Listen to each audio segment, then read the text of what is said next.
where we left off, let me grab the timestamp for you guys as well, but it is Wednesday around 10:30, and you guys are under the City of Mist being chased by some shadowy creatures that had kind of begun to come out of the walls around you, as Justin had mentioned there.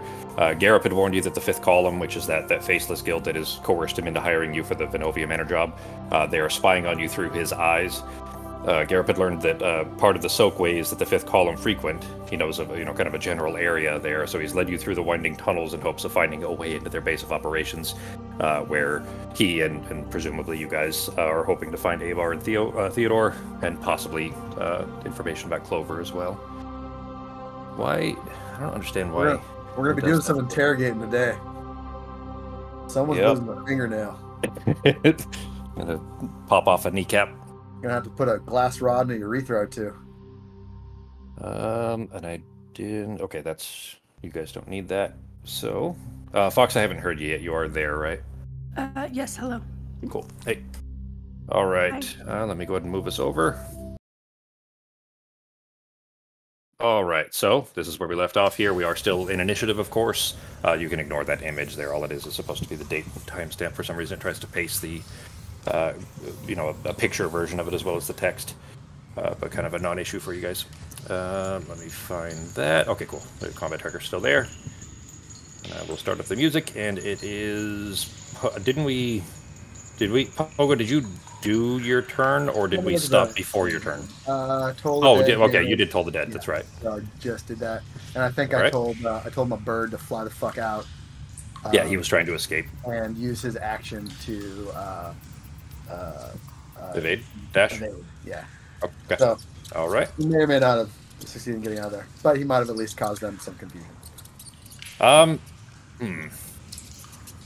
Roll a percentile dice for me. Just. Sorry, that one's on the very side of my monitor, so I was jumping to the side of the monitor. No problem. Okay. There just so happened to be, you can't see it from where you're at, but there was one coming out of the walls to the south of you guys, and literally right next to it essentially is Pietro, but Pietro is going in a direction that it doesn't care about, based on the percentile dice. It is stepping out of the wall towards you, Norok, over here, and Ben, you should be able to see it there, right? Yeah, I can see it. Purple. Cool. All right. Yeah, the color doesn't actually matter. They're just shadowy. The color is just, for... The purple ones taste like grape. Yeah. That is this one. Yeah. All right, Ben, it would be you. You're the only one close enough. No, this is 60 feet. Never mind. Arteme and Nazim. Garrett is inside the other room. So you, Arteme, and Nazim, make a DC 16 dex save.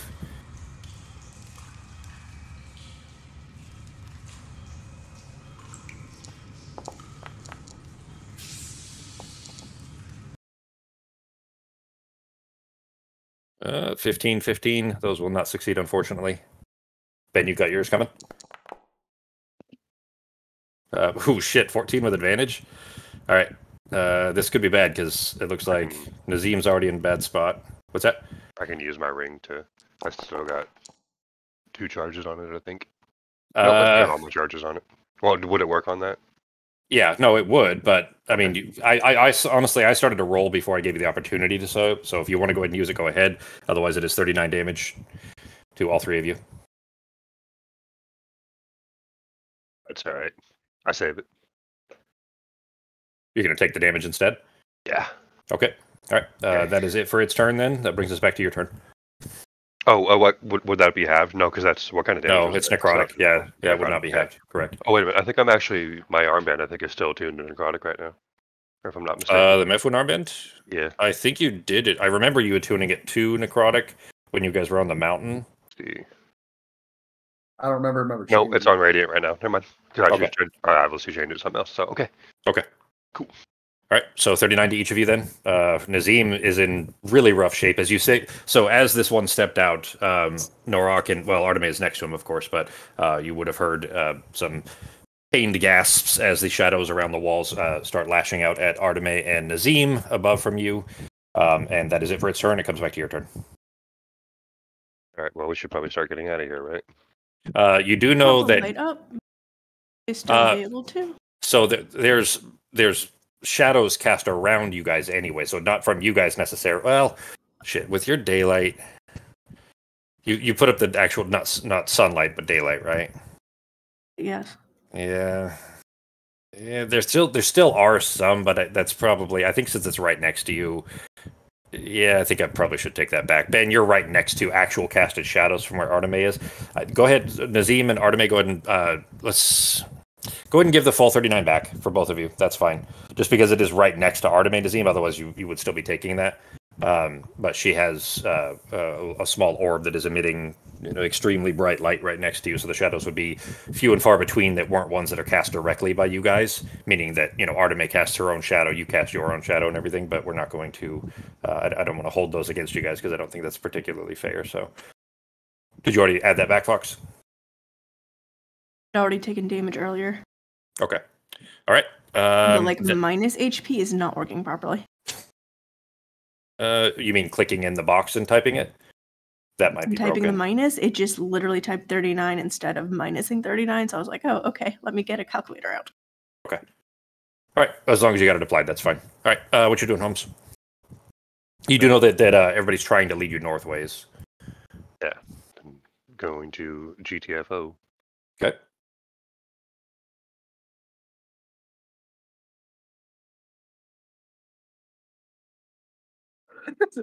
I'm just picturing him. I fit in there. There we go. yeah. Norok fitting through that is definitely tricky to do, but you can manage it as long as you don't stay. You get past Garrep, okay. Yeah. Gotta kind of shove Arteme out of the way. You don't have to run faster than, or you don't have to. What is it? You don't have to run faster than the bear. You just have to run faster than your friends. Yeah. So shove Arteme down and then run fast. Arteme's strength check. All right. Is that it for your turn, G? Yeah, I see a guy up there. Can I just ready my action in case he gets close enough to me for me to whack him? Sure. Because I don't want to double dash and then leave everybody behind. So okay. All right. So you do know Pogo's up ahead of you in front of that guy by himself. Yeah, he might not. Oh, okay. He might just be moving. Sure. Pogo's all right. But I'll still stay here with everybody else then. Okay. So action. You're just going to ready your action then? No bonus. Yeah, action? to hit him with my weapon if he gets within melee range. I'll ready my action. Yeah. All right. No bonus action.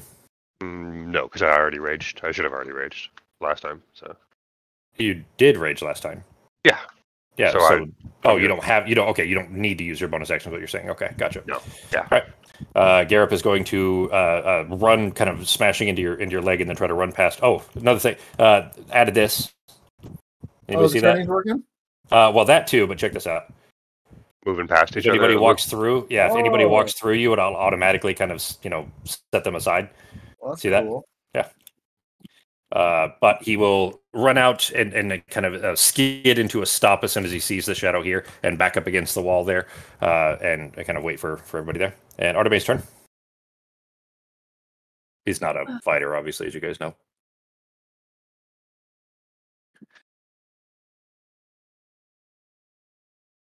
What you know, Fox? Give me 1 second. Okay. Justin, give me a perception check.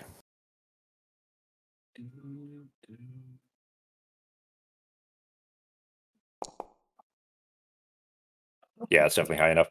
Where you're at, when you first came out of this hallway, you were distracted, obviously, by that shadow popping out of the wall there, but you did notice a very faint light coming from the northeast across the bridge over there. It's just barely illuminating a part of a sluice and a bridge across from the other side to the upper right from you. All right. Good to know. Not your turn, but I figured if Fox was going to AFK, then you're the only one that would have seen it from where you're at. So, Fox.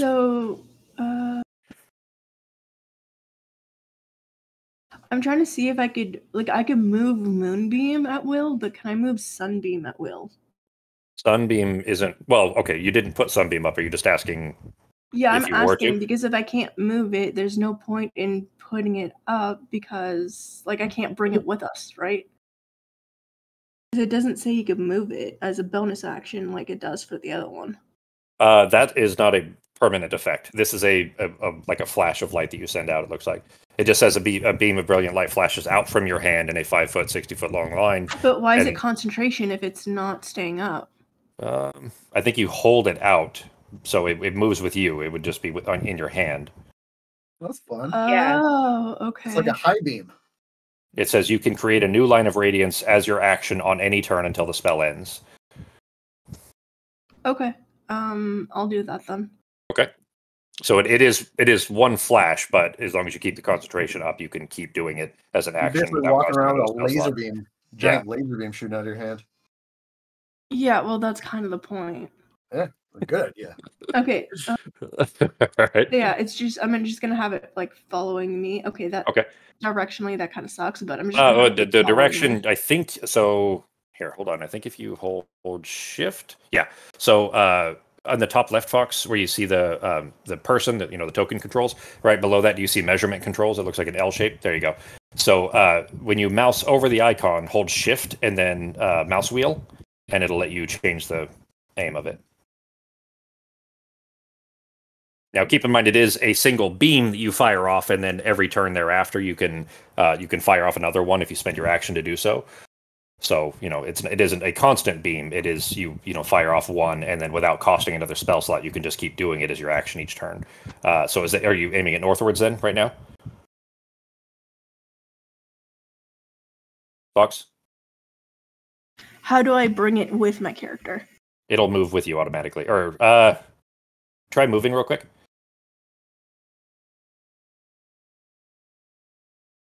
Okay, if it doesn't, I'll move it with you then. All right. So it would go, yeah. All right. So I thought it would move automatically with your token, but apparently not. But that's fine. I can move it for you. Is that where you're going? Right there? I think that's as far as I could go. Okay. And then firing it off at him in that direction? You have one of the shadows right next to you, so. Yeah, I'm firing it off the shadow. Sorry, my other alt is not working, so I keep having to change alts. I forgot you told me that. All right. Hang on. Do I need to? Oh, whoops. Hang on. Sorry. Let me put that back. So it's going in that direction to begin with, and then obviously you can change it after the fact. We'll just leave it up, but we'll recognize when it fires off and when it doesn't. All right. It is con saving throw and a failed save. They take 68 radiant, which you know that they are vulnerable to, and blinded. That's cool. All right. Con save. Do they have? They definitely have disadvantage. All right. Well, they'll definitely fail that. 20. All right, so 40 damage to him. He shrinks dramatically, of course, with a kind of a wail as he begins to separate and shrink into a smaller size. There has not shrunk into the wall, at least yet, but he is obviously pretty damaged by that. Bonus actions or further movement? Anything else? Can I move a bit farther? You didn't have to go very far. It was just let's see, 5, 10, 15, 20, 25. You have 5 more feet. Click back on the token icon in the top left. You're probably still on measuring, it looks like. So click on the person icon again.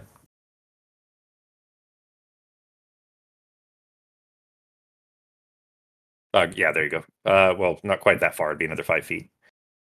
So kind of split. There you go. All right. And Sarah's turn.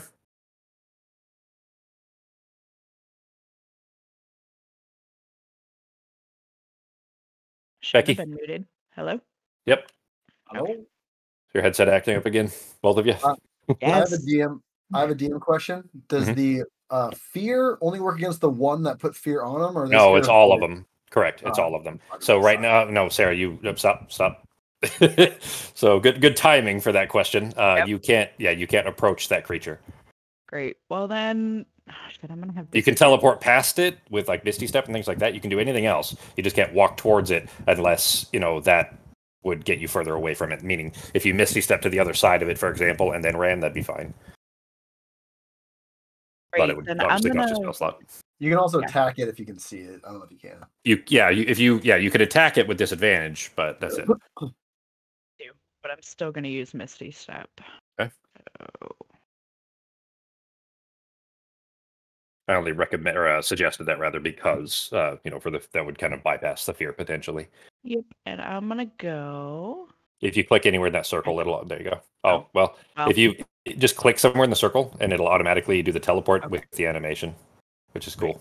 Well, that's actually where I wanted to go anyways. I don't know what he gives a shit about that stuff but me, but I think it's cool. So I always forget how to do that stuff.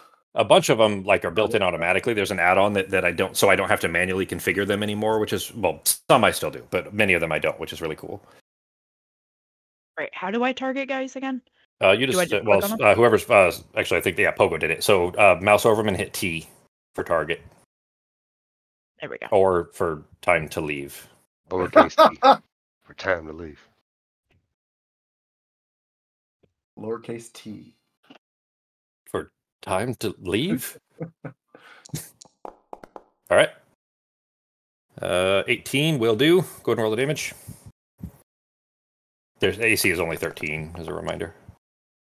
All right, 24. That one, as the firebolt impacts it, is blasted into bits. He's still he's still cohesive, but shrinking to a very small shape at this point, and he immediately retreats into the wall as a reaction.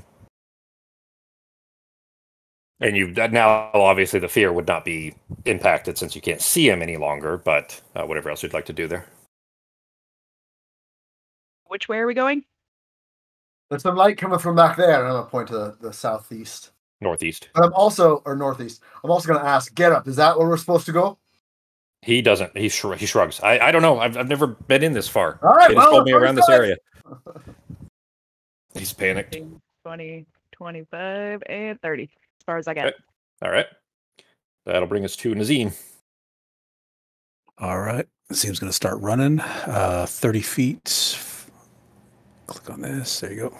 5, 10, 15, 20, 25, 30.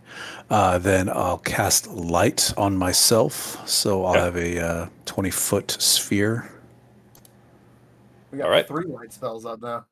How do I cast it on myself? I see a circle here that I can cast in a location. I had to put the light on you. If you right-click on yourself, do you see a little? Well, I'm not sure if you guys can see it, but if you right-click on yourself, do you see a tiny little fire icon in the top left? I see on the top right assign status effect. No, top left. It'd be above the number. Like you see a number 0 with a caret. It'd be above that. Yeah, I don't have that. Yeah, I wasn't sure if you guys could see it, but I turned it on for you anyway, so it's all set. All right, so now I got some light around me, and that's there's a ton of light around you all. Well, just from I guess just Arteme and Pogo at the moment. Yeah, I've got the sword. With light as well. So. Yep. But now you have it as well in case you guys get separated or any other shadows created by objects and things like that. All right, bonus actions. That's it for now. Okay. That will bring us to this one.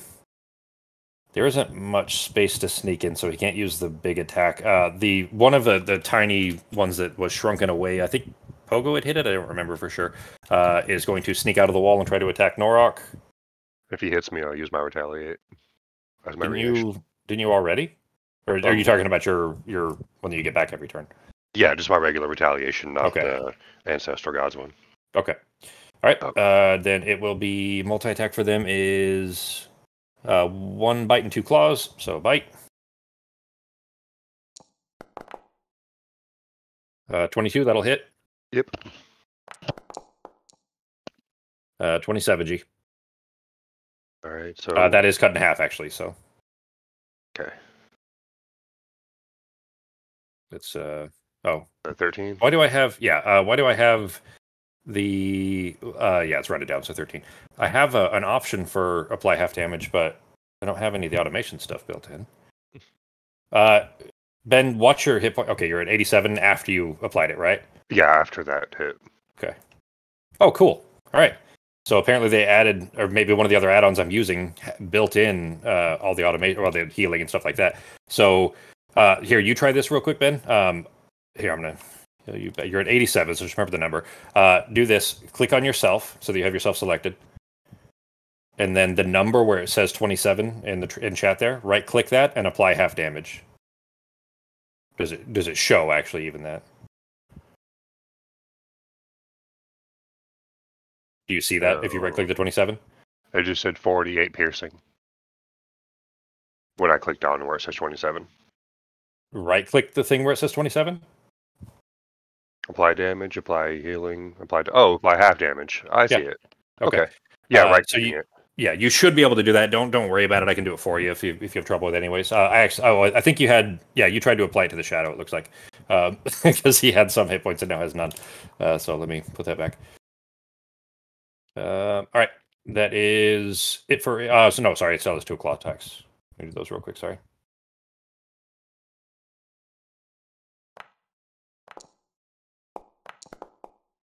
And you need to make a DC 16 Wisdom save as well.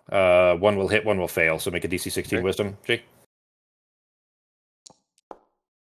Oh, you can't be feared anyway, so it doesn't matter. But it is another 8 damage to you as well. So if you click yourself, make sure you don't have the Shadow Horror selected. Just select yourself.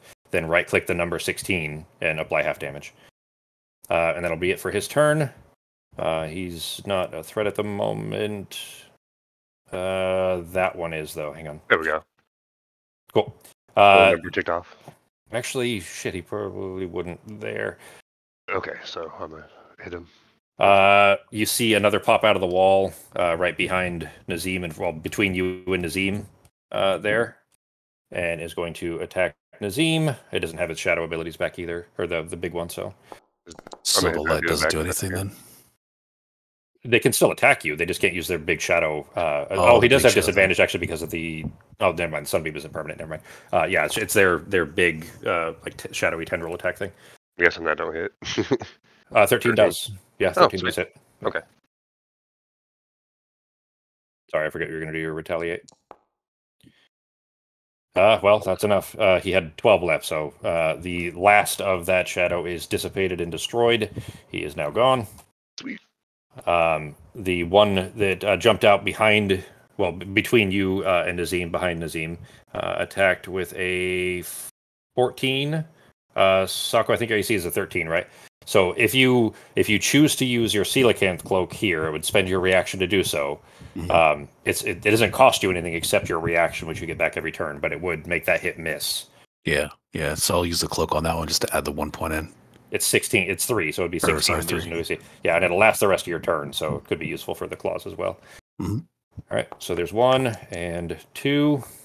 13 will also fail then, and 19 will hit. So 1 claw attack will hit. You're already feared, so you can ignore the save on it.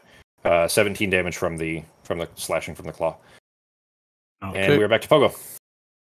I at this point I could see Nazim. Nazim, how do you look? Are you hurt?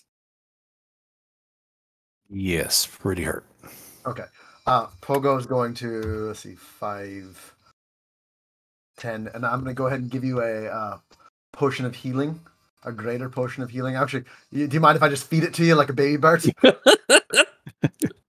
Just pour it in my mouth, but we won't make eye contact. Mouth. No eye contact, though. Yeah.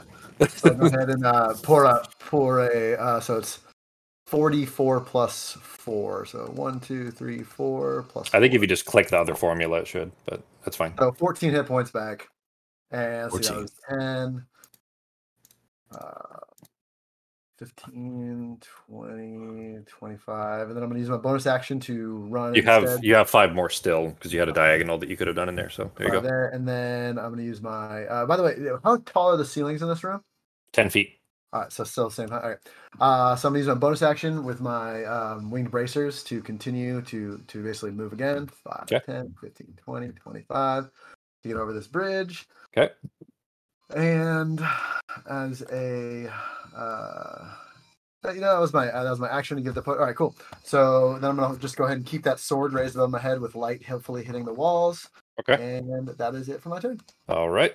That will bring us back to Nora. Thank you. Okay. All right, I'm going to see if I can. He is like itty bitty, by the way. He's about the size of the other one that you just destroyed. Okay, I'll see if I can smash him up then. Okay.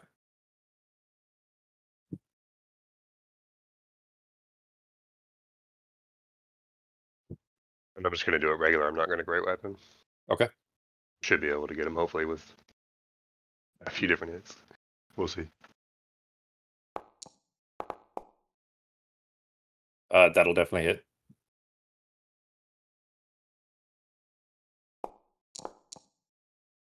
That'll do it. He had 10 hit points left, so The one that had just popped out and attacked at Nazim, seemingly unconcerned with self-preservation, is torn in half, and then the bits of shadowy energy just dissipate as the sword passes through him, and he is gone. Sweet. So that obviously the attack still takes your action, but you still have attack or bonus action rather in your other attacks in the event that something comes up. Okay. Then I'm just going to continue to move. So that's 5, 10.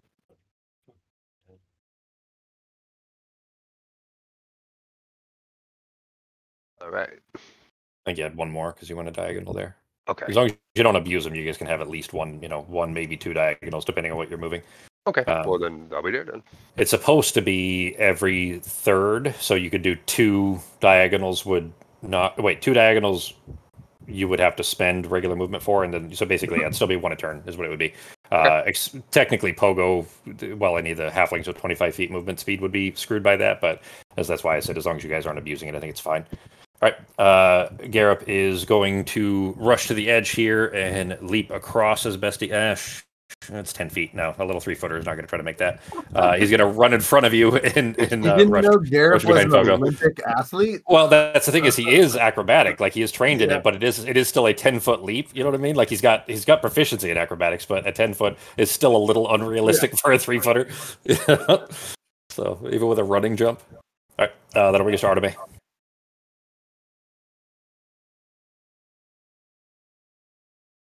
Why'd the 3 halflings cross the bridge? Yeah, really. Yeah, just rowing Where's through the shadow thing? 2 of them are destroyed. 1 of them you don't know where it is. You do know that more are still coming. Sorry, there's 2 more that you don't know where they are right now. Okay. So I'm gonna go forward and I'm gonna move the beam in front of us. So hang on. So that beam is not a permanent up thing. You fired it off. It fired off and then it dissipated. It's not always up. Like your light spell is, your daylight spell. The beam is on your turn. You can spend your action as long as you keep concentration up to fire that beam off once at any time. Does that make sense? I'm going to fire it again. Oh, okay. All right. Yeah, go ahead and aim in whatever direction then. I will tell you that anything that is hit by that not only is blinded, obviously, but they'll have disadvantage and everything too. So, not a bad idea to keep that going. Okay. You saw that, obviously, with the one you hit. But if your turn? Is it just like miss us though? Is it like she gets to choose who it hits? I miss you. Yeah, I mean it's a 5 foot by 60 foot beam. I would say that she, with some carefulness will be able to not hit you guys. If there's something at an upward angle to get over our heads. Really, as long if it hasn't come up yet, but in the event that if Norok is standing behind one of them and she hits it, then the beam is still going to hit Norok too. But otherwise, it's 5 foot isn't that big. 5 foot radius circle. You could aim that a little surgically. I think we're not worried about the fall off light on either side of it. So, but if your turn, Fox. Yeah, that ends my turn. All right, that brings us to Sarah.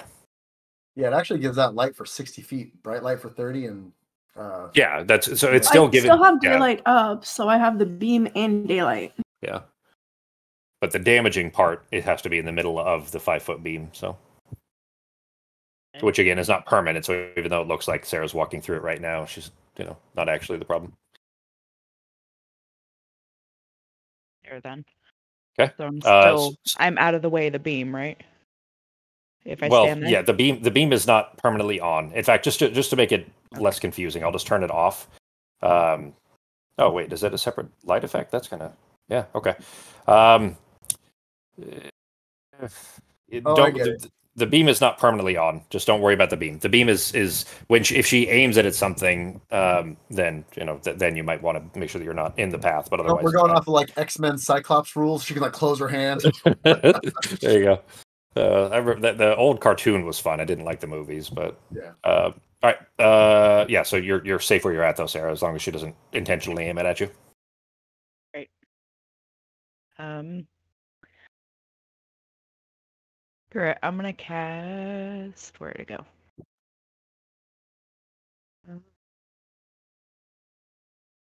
Shadow Skin. There we go. Okay. That's your action. Yeah, it's an action. Okay. Yep. And I don't have a bonus action. All right. Then that'll bring us to Nazim. Okay. Nazim's just going to move and also use his dash. So he's going to move 60 feet. Okay. 5. Oh, shoot. 5. Come on. Why am I not moving? 5. Diagonal 10, 15, 20, 25, 30, 35, 40, 40, 45, 50. And then You got 2 more I'll if you move want. back here. Okay. There we go. And yeah, that's my movement. I have no actions since I've moved. Okay. No bonus action either? You know what? I think I'm actually in range. Oh, no, I'm not. Never mind. I'm good. what? Yeah. Oh, no, I'm fine. Okay. That'll end the turn right there. Give me. I'm going to give you a. Make a perception check. Perception. Yep. Second here. That's where you're going to stay. That's where you're stopping. Is right there, right in front of Pogo. Yes. Okay.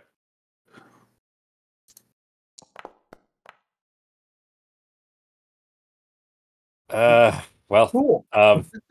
yeah, not a very good roll. All right, that if your turn.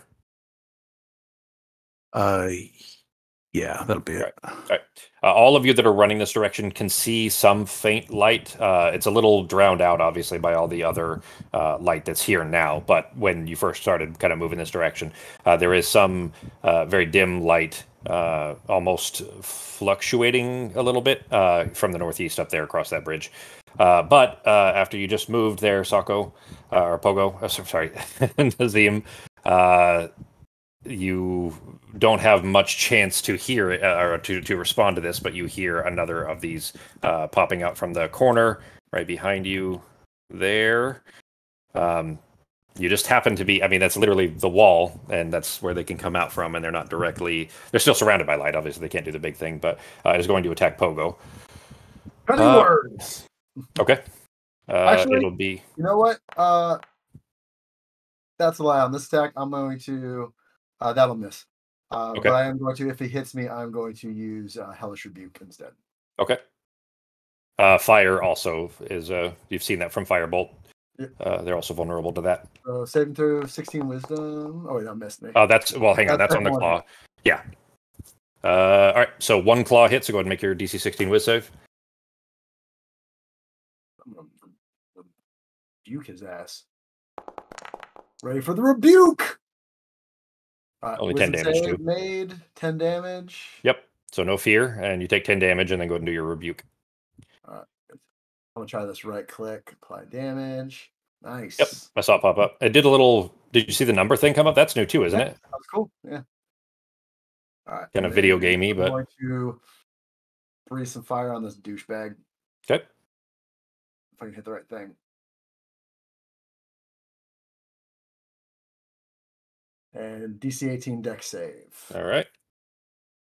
This is Disadvantage. actually necrotic damage, so this isn't going to be as much. Oh, it's not fire. Okay. Yep. He failed to save, though. Yep. He has disadvantage on it, but he failed. Full damage. All right, so 13.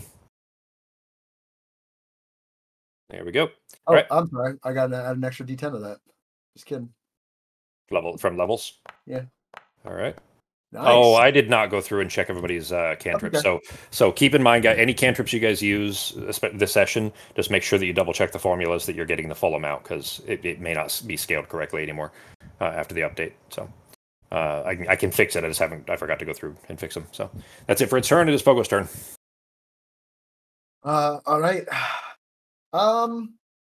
See, I'm not scared of this thing. I'm going to...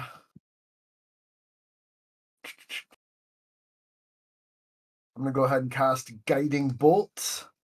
And I'm going to do it at 4th level. So, see if it hits. Nope! Farts! Not with that. Womp, womp, womp. Oh, you had him targeted. Cool. Yeah. All right. And then, bonus action, I'm going to use my bracers, which gets me away from the counter attack. Let me double check. Yeah, no opportunities. Yeah. No opportunity. Doing so imposes disadvantage on him, but yeah. Yeah. Well, I don't know if he's necessarily, maybe he's not. Maybe he's going to save it for someone else. Well, I guess I'll put it to you guys this way: that you guys, as the players, have recognized that they use their reaction to shrink back into the walls immediately after being hit. So he's not going to use his reaction to try to attack you. Not that he couldn't. He just it seems like they have a higher priority. Sure. I'm gonna do that, and then I'm gonna go ahead and use my normal movement. 10, 15, 20, 25 here, and that is my turn. All right. And that brings us to purple. He can reach, so yeah, he'll sneak out and try to attack Ben here. There's too much light on the other side there. This friggin' rotate thing is driving me nuts. Make him dance in the corner. They're trying to get him to line up properly. Yeah, really. 22 G. That'll hit. I assume you don't have something to mitigate that. I assume. No. All right. 15 will not, and 12 will not. All right. So it's just the bite. Which no fear to be concerned with then, since the fear's from the claws. What's up? Is this a new round from the last time I used my reaction? I can't remember. Because we were down in the little hallway still. That was before you moved, so I think it is. I think that was before your last turn. So if you want to go ahead, it's 20 10 damage. And then if you want to react, go ahead. All right. I mean, you need to keep track of that, but I'm pretty sure you're right. I'm pretty sure that was I've moved since then. Exactly. So. Yeah, you were down the hallway still. Okay.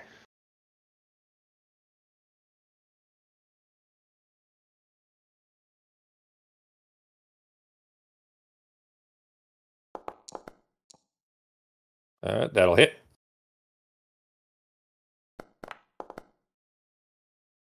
Uh, 14. Cool. It is when the blade impacts it and a chunk of the shadowy energy falls off of it, he shrinks away into the wall. And that is it for his turn.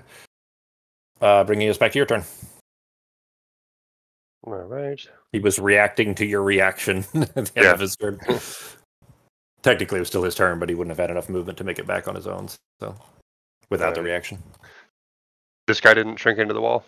No, because he didn't get hit, huh? He did get hit. Wasted a fucking 4th level. He did get hit with Hellish Rebuke, I guess. He got what? Yeah, he got Hellish Rebuke. That's what I'm saying. Yeah. Okay.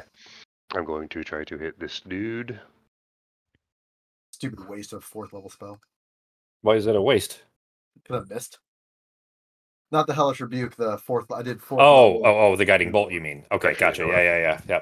I was like, you did hit him. Like, yeah. Wild swings, okay. Yeah.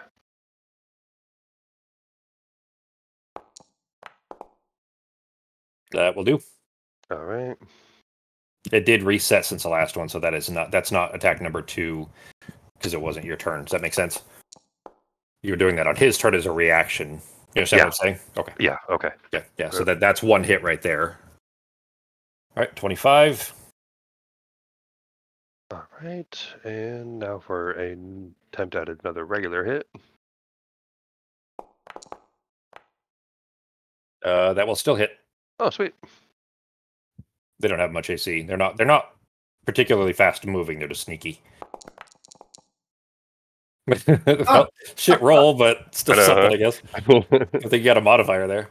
Yeah, and I will. And the heart did light up. So since everybody's still standing here, I'm gonna do one more attack for my.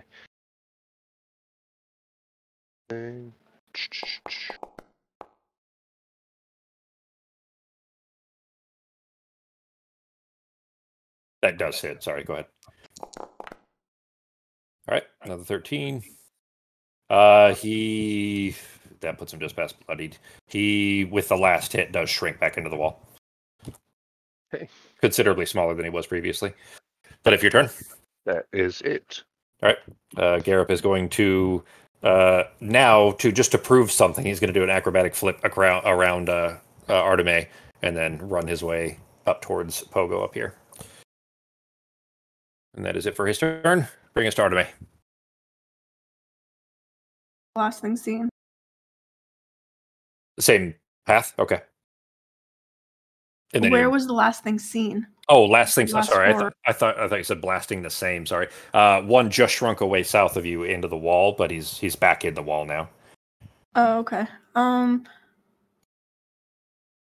move up ahead as much as I can. Okay.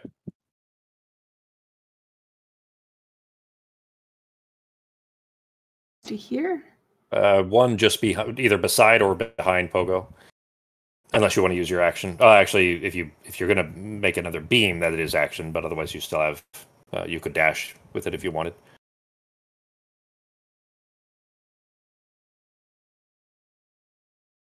You still have action and bonus action. I'm trying to move it around to put it behind me, but it's not working. Should be able to click again on the measurement controls, so that you see the icon for it. There you go, and then make sure you click back on the token controls again afterwards. There needs to be hotkeys for those, and there's an add-on to do it. I don't understand why that's not built into the base. It doesn't make sense for there to not be a hotkey to be able to do those automatically. Avoid hitting Garrett. Okay. Yeah, he's 3 feet tall, so you can aim over his head if you need to, pretty easily, and not hit Nazim or Norok if he pops back out of the wall over there. You do know. I'll tell it to you this way too, because you guys have seen this, of course. But they don't have to come out of the wall where they went in. They can move between the shadows. They can teleport between the shadows. I have daylight, and I have the beam for whenever I could hit them again. Yeah. Once you put up both, they seem to be trying to pick off other people who don't have so much light around them. All right. Bonus action. I thought that was moving my beam thing. No, that's action. To send your beam again is an action, so you still have your bonus action. Have anything for bonus action? Okay. All right. Then that'll bring us to Sarah. Ready. So I'm gonna move up here. Okay. Crossing the bridge, you can hear a thin kind of warbling sound coming from down in that. There's a very small doorway, just like the previous one that you guys passed through, and there's clearly something magical back there that is making a warbling sound.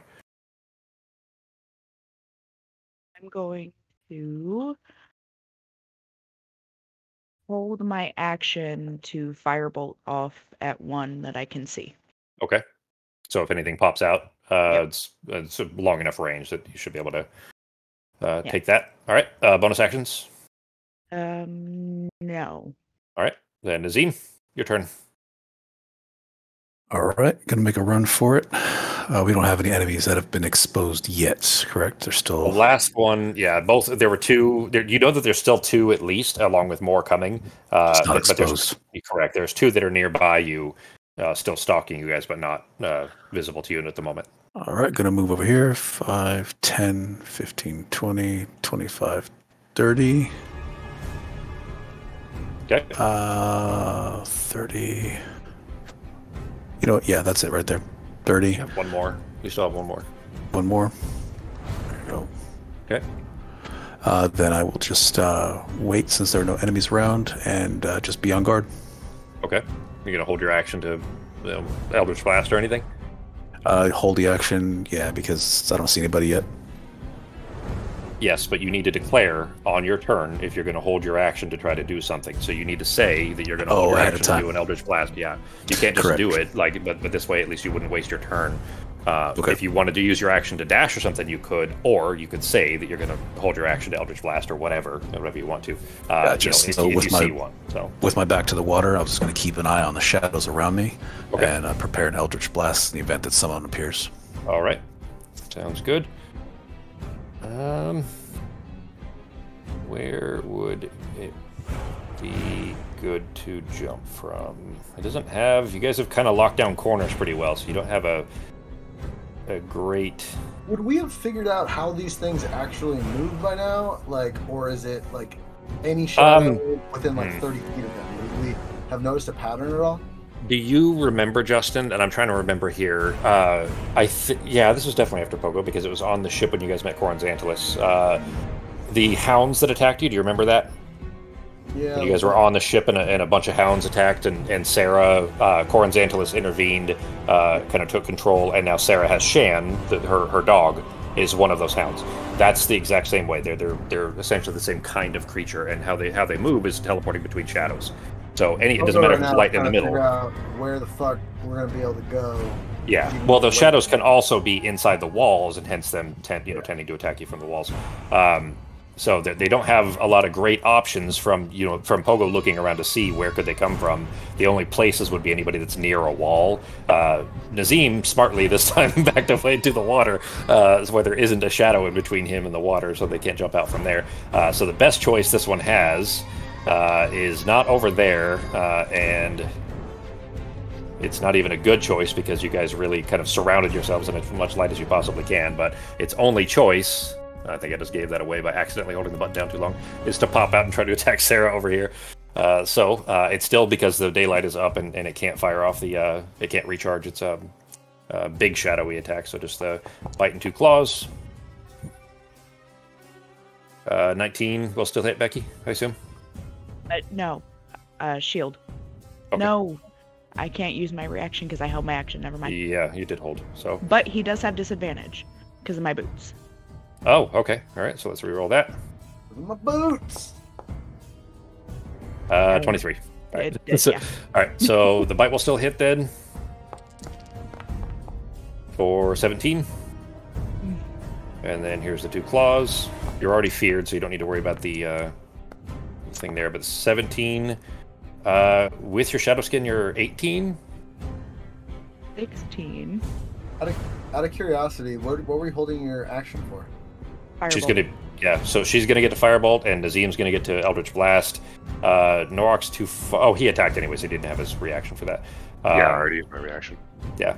So both of you are going to get a blast off on it. It doesn't know that, and therefore, although it's not a very smart tactical decision, that it's going to get hit twice here. These aren't particularly intelligent creatures. But anyways, take the 17 damage from the bite, Sarah, and then one of the claws misses, the other one hits. So claw damage, and you don't need to worry about the save, obviously. 16 Question, more. Would I be able to hold my action to hit it with the sunbeam next time?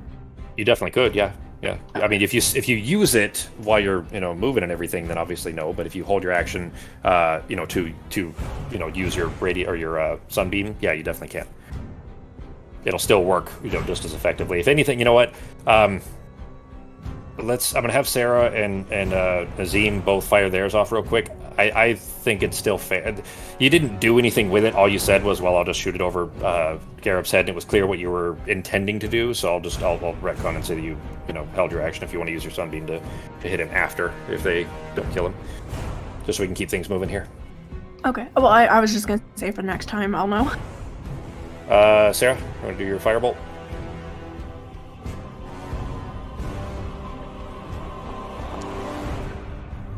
Uh, 15, that'll do.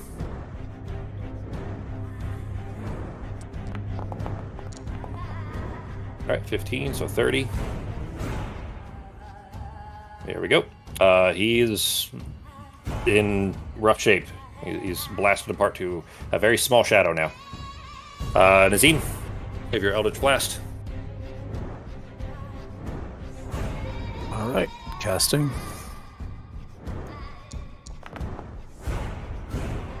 Uh, 28, that'll definitely hit. Alright, this is the one with the extra points, I believe, for damage, correct? Yeah, it's on there. Well, sorry, that's the attack roll. Go ahead and click the damage, and we'll double check to make sure it's on there. Yeah, it's only showing 1 die. That part is correct. The bonus damage is on there, which is from your charisma modifier, so 11. But you have 2 more, so go ahead and roll both of them. Alright, coming up. Assuming you're going to hit him with all 3. Yeah. That'll hit. So go hit attack again, so we get all the attacks out of the way. This makes things go a little faster. That'll hit 2. All right, go ahead and roll the damage twice. All right, 13 and 11. The last impact, as it connects with him, blast. Actually, sorry, even the second one. So you would have had 1 more technically, but it is gone. He is blasted to bits and disappears. Right, that's good. And that was on his turn, so that brings us to Pogo. Alright, seeing that just exploded for me. I'm just gonna keep fucking running. Meanwhile, I'm going to be explaining, when we get where we're going, how do we stop the ones from following us? Serious question.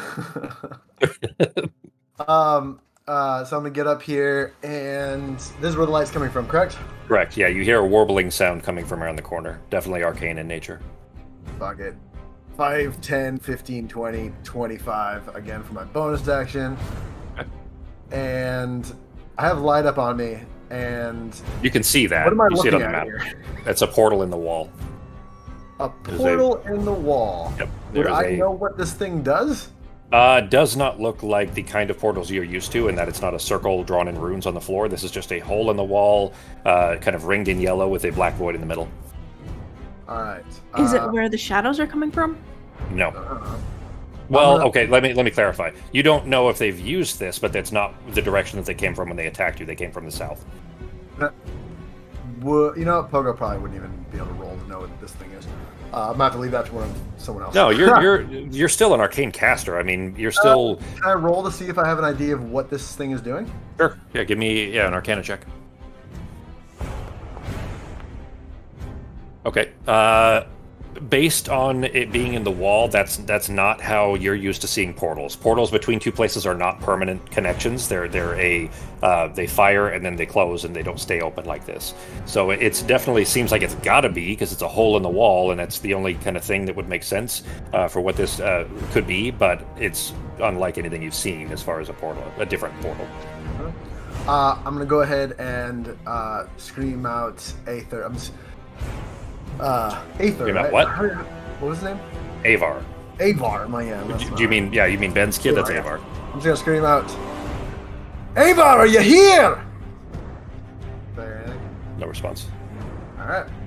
You can't hear anything from the other side of the portal either. It's just like a sound coming from it. Yeah. Okay.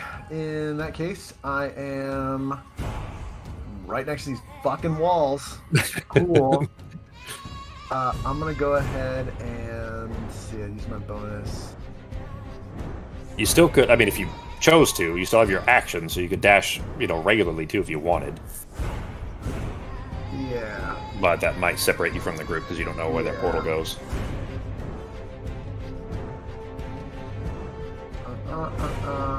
You didn't spend your reaction. You could well, prepare. I still have my action. Yeah, that's what I'm saying. You could ready an action to attack if you needed to, because you need your reaction and your action. Would the Ocarina of Sentiment, since it's something that I keep playing, would this have an impact on creatures that are currently not on the map if they show up within my vicinity? Yeah, if they can hear it. Yeah, all that matters is they can. Yeah. Reaction to where they would get their action first before it took effect. That we may roll a percentile dice depending on the situation, but in general, if they can hear you before they take their turn, then whatever effects would be applied at the point at which they hear you is how we would manage that. So, the sound of, or the speed of sound rather is faster than the speed of them popping out of a wall and attacking. So, all right, I'm gonna go ahead and ready.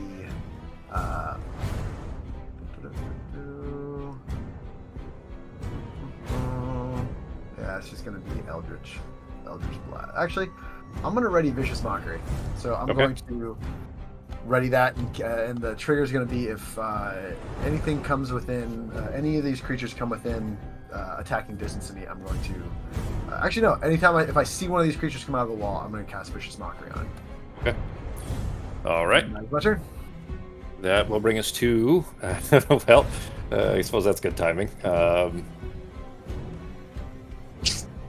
You do have light around you already. Sarah is not emitting light, but there's still plenty coming from on the side. Yeah, I think it'll still pop out and try. It obviously would know it's not got a great chance here, but it is still wounded anyway, so it will pop out and try to attack you. So go ahead and your reaction would be when you see it. So go ahead and fire off your reaction. I probably should have done that. Sorry for Sarah and Nazim as well. You guys should have actually had your reactions before it had a chance to attack Sarah, which did kill it. I should probably retcon that. Go ahead. Sorry guys. Like I said, I didn't get sleep last night, so I'm thinking slowly. Sarah, go ahead and revert the damage that you took in that last attack. Go ahead, Pogo. DC 18 Wisdom save. All right. Sunlight is still there, so it is disadvantaged. For a 5, definitely fails. Alright, so he takes full damage and has disadvantage until my next turn. Oh no, just on his next attack. Alright. Oh, on his next both attacks until before the end of his next turn, I think. Well, oh, well, good, because it's about to attack you, so... So that's a... it reads disadvantage on the next attack roll it makes before the end of his next turn. So I'm guessing it's just 1. Yeah, yeah. It would only be the first attack that it makes during its turn. If it didn't make any, then it would still end. Perfect. But yeah. All right, but the first attack is its bite. Oh, 25. That will hit. Wait, disadvantage. Oh, sorry. Yes, I forgot to click the button. Big money, big money. 23, damn. Both rolls really high. For 19. All right. And then it's 2 claws. Yeah, it was only the first. So 14 for the first one. I don't think that hits, right? Okay. And 21. That one will hit. That one will hit. Right. And 17 damage, and go ahead and make your wisdom save. Womp, womp. Yep, so you are now feared as well. If I can find it. There we go. And that is it for its turn. Bring us to Norok. Alrighty. I'm going to start moving.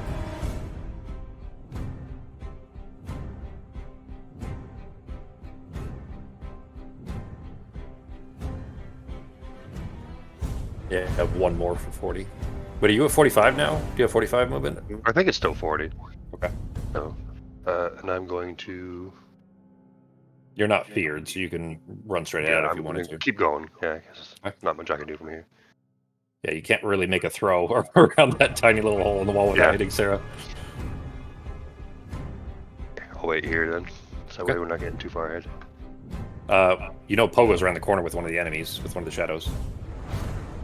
Oh, they are there, huh? Yeah, he's in that tunnel up there.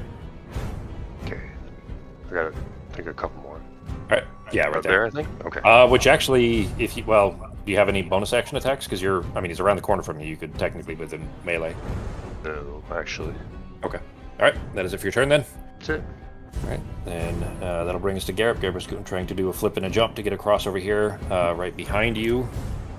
And preparing to run in the tunnel there. Artemis' turn. Oh, well, guess we're literally exactly at that situation that I was describing earlier, that if Norok, well, right now Norok, Garrett, and Sarah are all kind of blocking the path of that Shadow Horror, unless you run past them first, Artemis.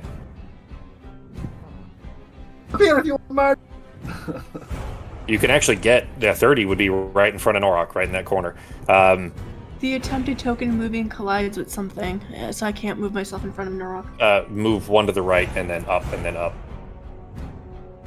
Or I can drag you there, it doesn't matter. There you go. It won't let you drag through a wall like that, but you can walk around the wall. There you go. Pogo is 3 feet tall. You can aim over his head and still hit this thing. Do that, but why is there 2 tokens of me? I don't see 2 tokens of you.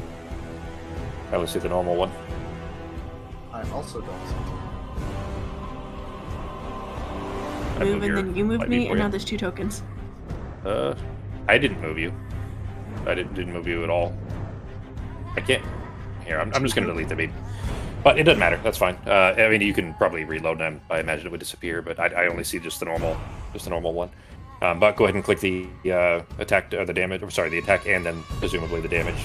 You roll higher than a 13 for your sunbeam. Just uncheck the consume spell slot and uncheck place measure template. You don't need either of those.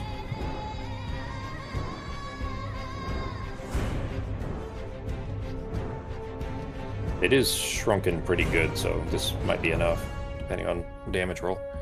How much is it? 68? Maybe. Oh, well, because it's vulnerable. It could. Sorry, because I make his con save then.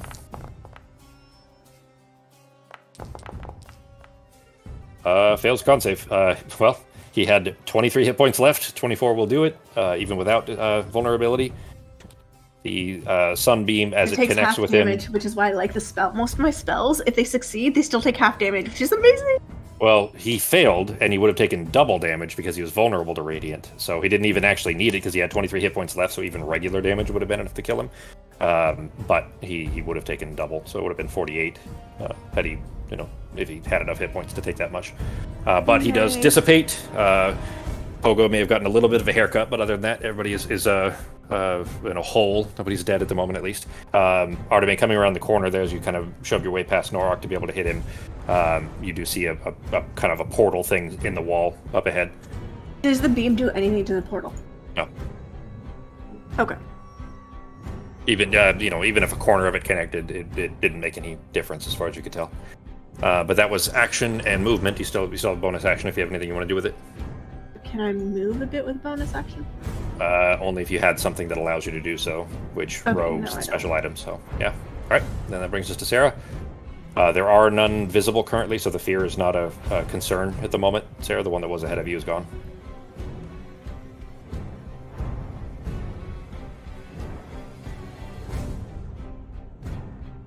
You muted, Becky?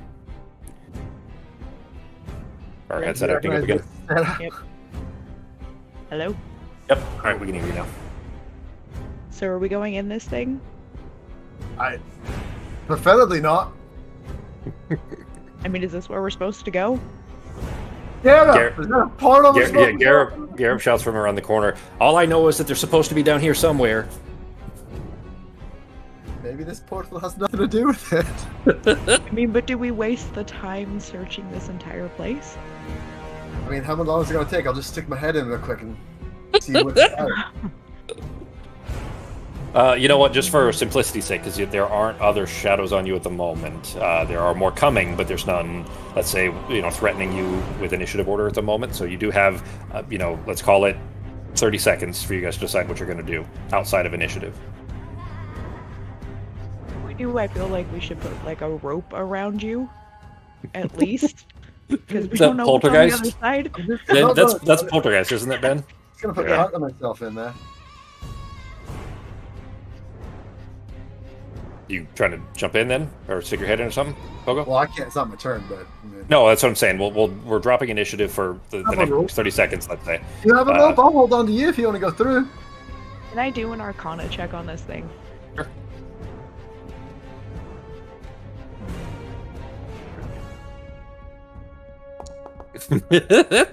Yep.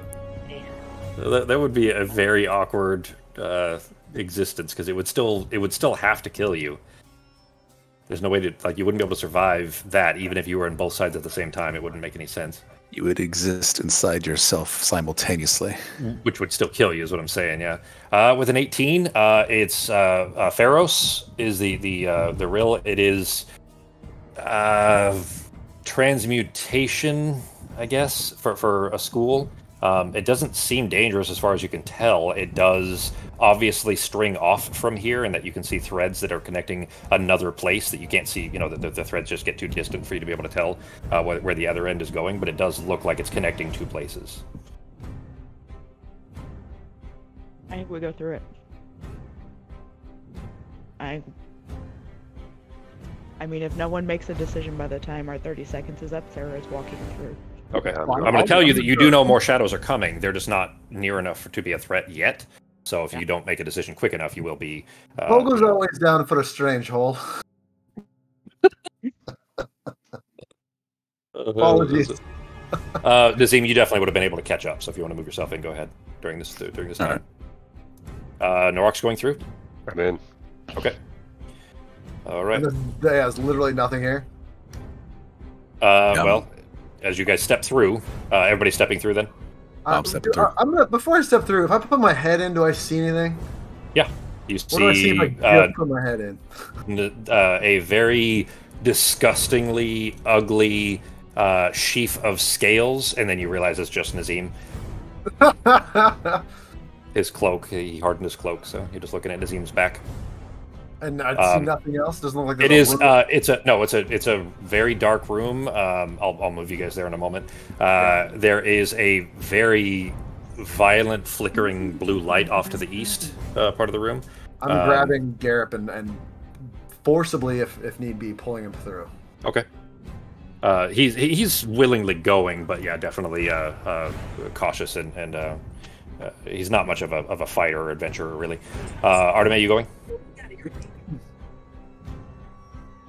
Fox?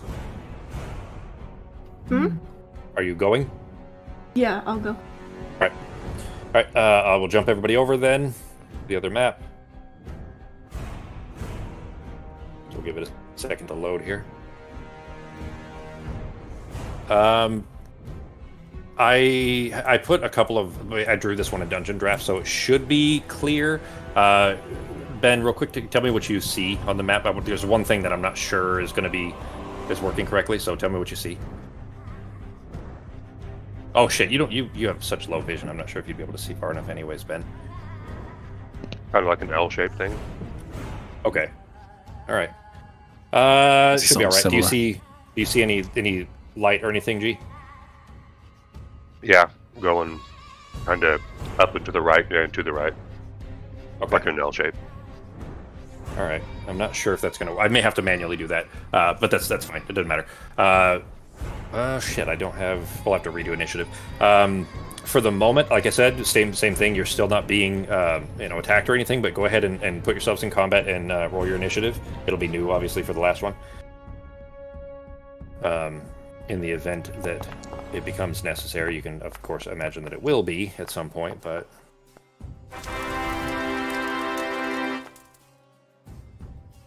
It's like the least actual helpful 20 to get. On initiative, yeah. Yeah. All right, cool. Let me just run into the fucking shit first. Cool. Well, cool. it kind of. I mean, it depends. If there's something that you can, Nova and finish and immediately, like in a first round type of thing, then having a high initiative is great. But after that, it all just becomes a wash anyway. So, all right. So you all have arrived on the other side of this. You kind of stumble out of a wall in a very worse smelling room. There are some pools of liquid on the ground here that have been sitting here a long time, just long stagnant. And there is a very kind of violent flickering blue light off to the right, along with a crackling sound. And that is about it. So like I said, we don't need initiative just yet. So you guys are welcome to, look around a little bit at least. You do know, though, that you're still in the soakways, or at least a portion of the soakways. And the shadowy things will still be coming. So you don't have unlimited time, but for now, go ahead and what do you guys want to do? Pogo's gonna scream Avar to see if he hears anything back. There is this room isn't huge, but there is a small echo as it bounces around. There's clearly some water pumps, like on the three things that are to the right of you, are pumps that are feeding water back out into the room here, or would be if they weren't dry. But other than that, it's just an echo of your own voice. Fuck me. Did we maybe do this stealthily, or are we just gonna... Oh, I already screamed. You already did. You did. You did right before jumping through, and then again after. So. Yeah. Yep. No, they know we're coming. We just need to go through this fast, try to catch them as much off guard as possible at this point. It's been like a minute and a half. Pogo moves up. Does he see anything at the end of this? Yeah, the far right of that, you should be able to see it on the map there. Yeah. There is a metal box on the wall, and it is flickering with electricity. There are three pipes. Those three sections right there are the ends of pipes. They are dry at the moment, but they're dripping. Sorry, they're not spitting out a ton of water, but they are dripping in that they would obviously expel water. And there are pools in front of them where this kind of stagnant, barely moving water is kind of pooled up. Keep going up. Okay. You do have light actually. Let me turn that on. Hang on, because that doesn't move between maps. So stop moving 1 second. There you go. I was trying to click on you. You keep moving back and forth, and I couldn't get how your token. do I put my daylight back up on me, like the effect? The beam or the circle? The daylight. Okay. There you go. I need my light as well. Thanks. Yep. There you go, Sako. All right. So between you guys, you have quite a bit of light around you, and that is filling this room as well. Pogo, I'm gonna and actually, hold my sunbeam in case I see something and zap it as soon as it comes out. Okay. Yeah, that's fine. I mean, every second would be, or every 6 seconds rather, that would come up. But yeah, then go ahead and give your spell slot back and everything too. Yeah. but that's fine, Arteme. So up around the corner there, Arteme, you can actually make this out too from where you're standing just a little bit, but Pogo, you're close enough. You see up and to the left of you, Pogo, over here. Oh, sorry, I gotta grab the right drawing tool. You see these? Are those? Okay, I just dropped one, and then there's a second one. Right there are two small archways that are obviously like a human-sized would be able to duck down and fit through. A halfling would be able to fit through comfortably. A Norok would be able to lay down and crawl through, probably, which would be very awkward. But you can see that there's a small slope leading upward about probably 2.5, 3 feet or so. And then basically behind that leads up into something up there, but you can't see it beyond that because the slope, is too high for you to be able to see up past that. Well, I'm getting a pretty bad feeling since we're not getting any reply back from yelling a name. So I'm not really. I'm gonna take a second to continue looking around. Is there anything else I could see that might tracks on the ground? Anything that I could see that could show where people might be? Sure. Make a survival check. Interesting. Won't let me delete that other one. Oh, it looks like it's gone already. You did give your spell slot back for that invisibility, right? Because you accidentally consumed it, so. Yeah, hold on. I gotta make the window bigger. Survival's coming up. Oh, there we go. Nice. Hey, all right. In fact, you do. There are thin, nice, kind of small footprints. No, sorry, let me clarify. Not halfling-size footprints, not Avar size or Theodore size footprints, but almost elf-like, like very thin, in that the pressure on the floor was obviously not very much, that go between that where you just came from along this line and up to the top right. Or sorry, up to basically straight north of you. All right, I'm just gonna turn around. There's footprints going this way. I don't know what they mean, but they're fucking there. You don't see them going anywhere else in the room. Just one, and it's multiple. It's not just one individual's. Like people been walking back and forth between this path. All right. In that case, I am going to instead cast Greater Invisibility on myself. Actually, yeah, I'll cast Greater Invisibility on myself. Okay. Let's see. Light is not concentration. You know what? Light. There's no light in here, huh? You guys have a ton of light, and then beyond that, the only other light is coming from the electrical box in the far wall. I'm going to light a torch, actually. Light is not going to really... No, I'm just not gonna cast it. Still need light. I ain't got no dark vision. Okay. I'm just hang on, Ben, just real quick so it doesn't get lost there. Ben, you said you're lighting a torch? Yeah, please. Okay. There you go. You can also beat those things with it. Oh, yeah. That's true. Indiana Jones. I'm going to give other people a chance to do some stuff. Pogo's following the tracks up to the top, though. Okay. Go ahead and move yourself to the north end if you're going. What is Arteme doing, Fox? I'm just gonna follow, I guess, for now. Still with your daylight ready, then? Yeah, I mean, okay. I mean, I have daylight up, but I'm just gonna have the sunbeam right. Or sorry, sunbeam is the one I meant. Yeah, right there, Fox. You do see the two same portals portals. Small archways, small doorways, essentially that lead up there. There's one. Could you guys still see that box? Because it's still on my screen, but it looks like it's been deleted. So are both boxes gone now, or do you still see them? Boxes are gone for me. All right. So. I don't see it. Okay, you probably were not far enough to be able to see it at the time. I'm just going to do a little line probably to try to make these clear. Right there and right there. Do you see those two lines I made? Yes. Okay, so both of those are small, short arches, about human height. They're probably 5 feet up. So you or Nazim, you'd be able to duck and go through it if you chose to. Norok would have trouble doing so, and Sarah, Pogo, or Garrett would be able to walk through just fine. But basically, they're small archways with a little ramp that leads up, and you can't see past that because the ramp on the other side of the archway is, up at a decent angle. You can with the angle that you're at, if you duck a little bit, you can kind of see that it goes up into a small little hallway, and beyond that, you can't see anything. It's just too dark from where you're at. Okay, so I'm gonna go toward shine some light on it. Okay. All right. you can kind of peek through over there a little bit to be able to see, leaning down a little bit to look into the archway. You see what look like small alcoves, basically, down that. Each of them look the same. There's 3 little alcoves on either side, but it looks like they're 2 separate little hallways, parallel, with little alcoves in them. Give me shit. Both Pogo and Arteme, give me perception checks with disadvantage for both of you. And then we'll come back to you guys in a second. And we'll jump over to everybody else here. Why disadvantage, curiously? I can't tell you that yet without giving it away, but I'll explain here in a moment depending on what you roll. Because I think I have something, like a feat or something about perception. I just don't remember what it's called. Check it and see which one it is. Pogo, from that, probably not. I'd say at least probably a 16 or above would be what would reveal this potentially, unless there's a relevant skill here. All right, what is Sarah doing? Let me know what you find, Fox. Becky? Hello?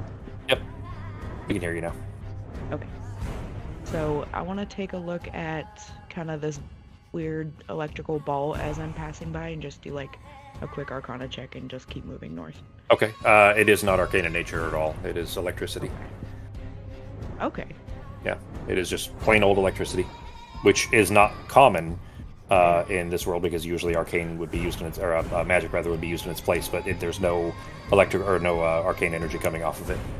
It's on the far right wall, so it is quite a ways away from you, but even from what you can see from here, it doesn't look to be magical in nature at all. The footprints that Pogo had pointed out to you, you see them going about 15 feet to the north of you, north and northeast a little bit, Sarah, and then they stop. They walk into the wall and then they stop. Well, with the 19, Arteme, the wall to your right, that whole area there looks different in construction than the rest of this room.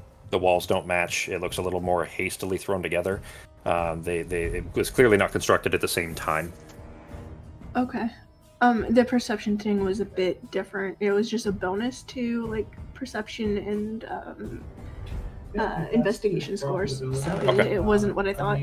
Yeah, the reason that it was a disadvantage, by the way, is because none of you are, particularly skilled in any form of construction. So noticing that this is different construction would not really, stand out to you and hence the disadvantage. Yeah. What is Nazim doing? Okay, Nazim's going to move up a little bit here.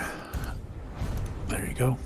And I'm going to take a look at this circular, I don't know what it is, maybe like a wheel of some sort. That's exactly what it is. What you see there, you see 3 of them all in a line, each, on these 3 separate posts, Nazim, and they are valves. They're like a wheel valve in the wall. Okay. Can I determine whether these valves have anything to do with the thing beneath them?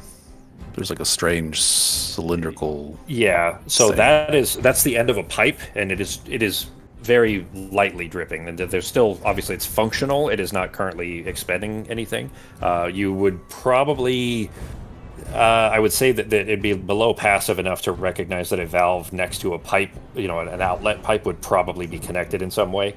You'd have to actually spin it to see what it would do, but you would probably expect it to, be a release valve of some sort. All right, Nazim, being a slight psychopath, he's going to lift into the air. Okay. And the reason for that is because he's going to make an assumption that this will flood with a live electrical current. So he's going to go ahead and lift himself off the ground a little bit. Okay. And just kind of snap his fingers at everyone and just point at the valve and then point at the electrical thing just to kind of get everyone's attention. Okay. Just for doing the mental math of it here to kind of lay the environment here, that electrical box is about 4 feet off of the floor. It's sticking out of the wall. It's about 4 feet off the ground. The water right now, there's just those little standing pools. It's only an inch of water basically. But were they to start spewing water very rapidly, that could certainly become a problem. Like I said, that'd be below your passive to recognize that if the room started filling with water, that could of course be an issue. Ceilings are 10 feet tall. You're floating 2 feet off the ground, so you have about a 2 foot. You're 6 feet tall, so you have about a 2 foot headroom above you as well. Norok doesn't have that luxury because he's about 8 feet tall, so he's only got the 2 feet of headroom with no room for feet. What are you doing, Norok? I'm just gonna keep moving up this way.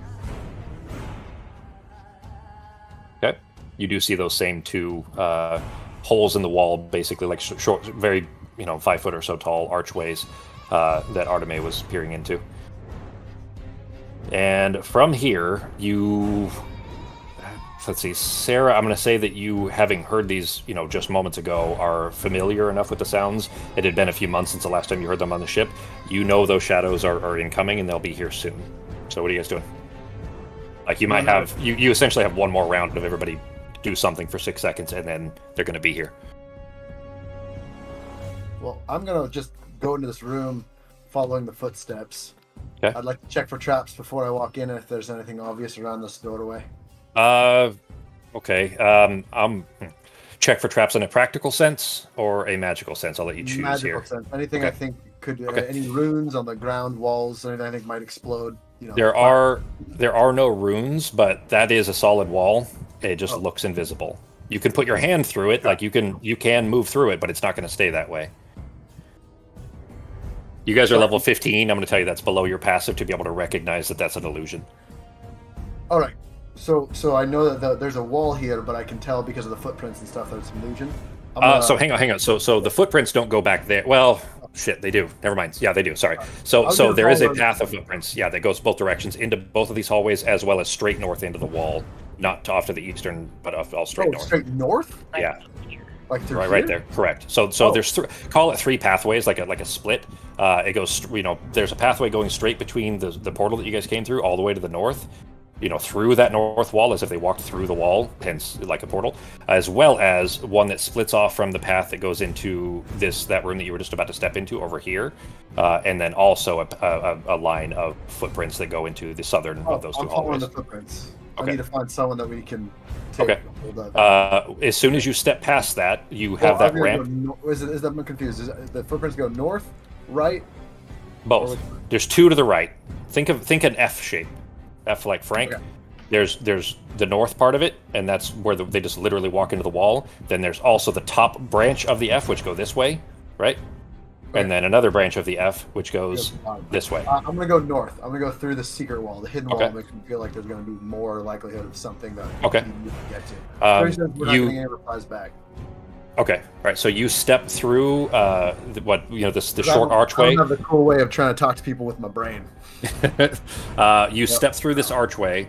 I didn't realize the grid didn't quite align there. That's going to make that a little awkward. But let me move you just a little bit here. You step through the archway up this short ramp. Like I said, there's about a 2.5 foot ramp or so. And as soon as you do, you hear kind of a weird silence for a moment. You turn around and realize that the wall behind you is gone. Or sorry, the pathway rather is gone. It is a solid wall now. Oh, it's a solid wall. Yep. All right. Oops. Everybody else, you can hear Pogo say "oops." There's still sound transfer through it. I'm still just moving to the right. I still have light up. I'm just moving until I see anything. Okay. I'm looking for doorways or cells or tied up large children. Right. Sure. You see 4 little alcoves, basically. There's one directly to the south of you, and then 3 more after that. There are 2 kind of holes in the wall, basically, of a slightly different color, just directly to the south of you. And directly to the north of you, kind of against the wall, are 2 foot tall or so busts, like a statue of a bust. There's 2 of them, and they're the same in appearance. They both have a vaguely humanoid appearance with the nose missing and the face looking a little bit slack, like it's kind of a little bit like Nazim. Do they look out of place? They don't look like a species you recognize, but they look like a representation of a species, and they definitely don't belong there. They look like they were just kind of set down there and somebody just left them. They're not like ensconced or they definitely don't belong there. Ahead of you now, in that alcove right there that you're looking at, is a mural against the wall. All right, I'm going to go ahead and I'm going to prepare in case, really, if anything pops out, I'm going to go ahead and ready Toll the Dead. Okay. But I'm just going to go to the end, just figure I'm gonna do my due diligence. I'm gonna go all to the end. If I don't see anything that I'm looking for by the end, I'm gonna take a look at the mural more specifically. Sure. Well, that'll be about your 6 seconds there anyways. Yeah. So, yeah, we'll come to those murals here in just a second. What is the rest of the group doing? You saw that the archway that Pogo walked through turned into a solid wall as soon as he passed all the way through it. But you can still hear his footsteps. The same thing's gonna happen on the other side. Based on you looking at it, Arteme, I would say also, you know, even though you're not a Recondidus caster, you do recognize that that is not a real wall either. It is, you know, a temporary thing. So we could go through. But it will lock you in, is what you just saw occur to Pogo. It does seem to allow sound transfer, though, because you heard his footprints. Never mind, he has his... hang on, you don't have soundproof. Okay, all right. It's quiet. But you did hear him say, you know, oh shit, or whatever it was when he got to the other side, or whoops, I think. Yeah. As I'm next to these valves, I'm just going to test these valves out ever so slightly. The valve right next to me, I'm just going to turn it just tiniest bit just to see if any water comes out of any of these, and then just check each valve to see if they release water. Okay. All three of them move smoothly. You'd have enough time to get to the end, but that would be it. So if you're going to check all three, you'd be on the far right. Yeah, like right there is fine. All three of them move easily, and you're able to, you know, move them just an inch or so, and you do hear the sound of water coming from underneath. It doesn't immediately start to pour out, but if you were to turn, you know, if you were to give a quarter turn even to any of these valves, it would definitely start to pour out water. Okay, so that'll be it for Nazim then. What is Norak doing? Each of you are going to get, you know, this last kind of turn, and then the shadows are going to arrive. Sarah, I assume Sarah would have told everybody that they're coming. Becky? God, your headset. I need to send you a new headset or something, because every time it's either you're muted or it's just the headset broken. Okay. Yes, I would have told them. Okay. All right. If I go up to that wall, is it solid when I try to touch it? Try to, you know, pick it? Yep. Okay. Yeah, you touch that wall. It's to the one to the right there. It is solid. You do see the same footprints that Pogo had mentioned that lead straight into the wall to the north, and now a set of footprints leading straight into the right, into the wall that just closed behind Pogo. Anything else you want to do, you know, for your 6 seconds, Sergi? I guess just try to start smashing out that wall, see if I can break through it. Okay. You can.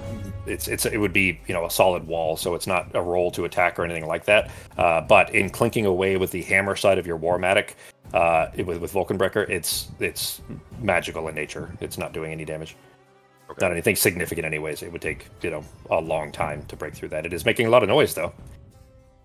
Arteme or Sarah, whoever wants to go first.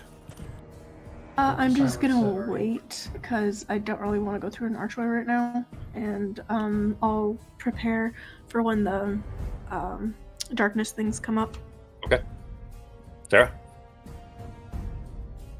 I'm gonna walk up to this, whatever this is. Mm-hmm. All right, no, I'm not going through, but I want to put my hand up to it. Does it pass through, or is it solid? No, it's solid.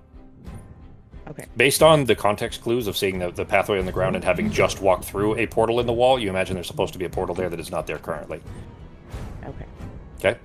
All right, that is it then. So we will... I'm sorry, go ahead. Yeah, I mean, you were right next to it anyway, so if you have anything else you want to do, now's the time, because we're going to be jumping into initiative here in a moment.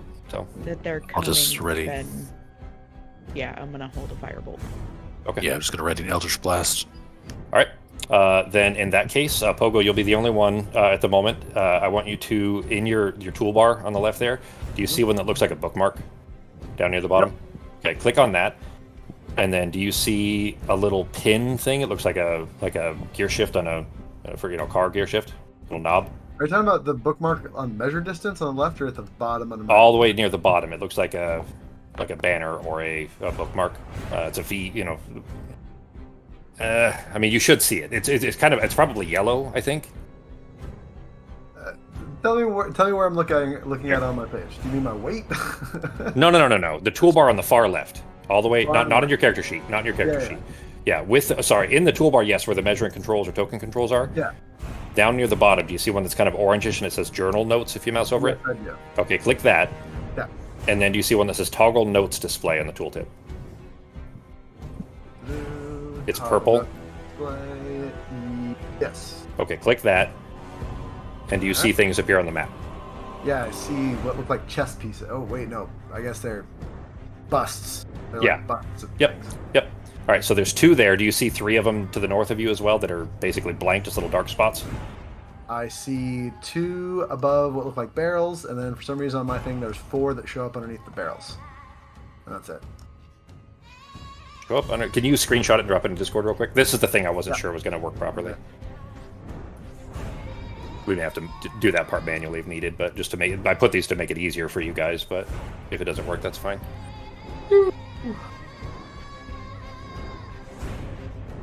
Yeah, you shouldn't be able to see the ones to the south, but that's okay. It won't really hurt anything. So Pogo can't see them. It's fine that Justin can. Don't click on them. Don't. Yeah, but the 2 that are on the north, though, you do see those. Those are physical busts that are on the ground.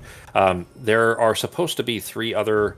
Oh, I think I know why. Hang on. I think I can fix that so that you'd be able to see them, and then I won't have to do it for you, which will make it better for you guys as well. I did not give you guys ownership of those, so observer. Tell me if anything new appears for you, Justin. You may need to reload here in a second. 2 new things. They don't have icons, but 2 new squares. Perfect. All right, that's exactly Mural what we're looking for. Mural B and Mural C. Cool. All right. 3 murals. All right. Yeah, there's 1 in each little alcove there. And there'll be 3 more that'll appear on the bottom. I don't know if it should be preventing you from seeing those, but it's okay if it doesn't. Not that big of a deal. Don't cheat and look at them is all. And that I haven't seen them. Yeah, exactly. Just don't intentionally go looking at them. All right. There are 2 busts though in the hallway behind you, and then those 2 barrel things are. I just had to use a barrel icon, but those are tubes that essentially lead to the other side, the southern part of this hallway, and then those 3 murals. And that is it. So we will go ahead and jump in initiative order here real quick. It is not 30 yet, so it is actually your turn first anyways, Pogo. All right. Well, kind of confused at what's going on in here and where we ended up. I'm going to first look at whatever this painting is next to me. Okay. And do I click on it? So the mural, the actual art is on the south part, but the art for it is, I just made those little ticks in the top. So yeah, you can double click on the one that says mural C, and you should see some art there. Oh, hey, okay. And that is what's painted, / etched into the wall to the south. Yeah, it is all monotone. It's not colored, but that is on the wall to the south of you. Yes. All right. Okay. Advance that, and then I'm going to. Oh, I got reselect me. Move. I'm gonna look at the next one.